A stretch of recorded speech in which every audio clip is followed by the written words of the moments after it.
哇！翻工啦！琴晚睇咗場精彩嘅足球比賽，就係日本對巴西。雖然最後巴西2-1贏咗日本，但係足球係完噶嘛，係啊，結果係冇人可以控制得到嘅，係啊。最緊要日本隊喺成場波入邊踢得係非常之努力，同埋非常之盡力，係啊，可以喺巴西隊係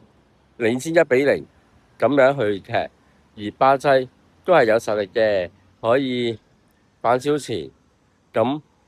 無奈係啊，即係32強日本隊出局，但係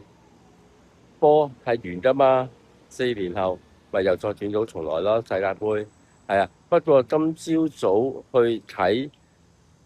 Flash 嘅時候咧，德國對巴拉圭咧，竟然德國咧32強被淘汰，巴拉圭竟然進入咗16強，係逼德國咧射12碼喎，係啊，即係82分鐘入邊咧和咗德國，而德國就係輸咗呢個射12碼，係啊，巴拉圭就晉級成為16強嘅一隊球隊啦。咁所以佛德國對阿根廷有冇機會好似巴拉圭咁逼呢個德國同巴拉圭射12碼呢？係啊，所以阿根廷係好強，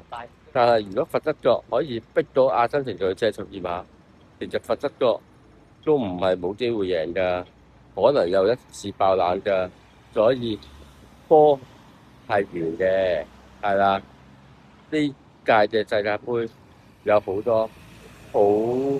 神奇嘅事，真係會，我相信係發生嘅，係啊，你係點都知道。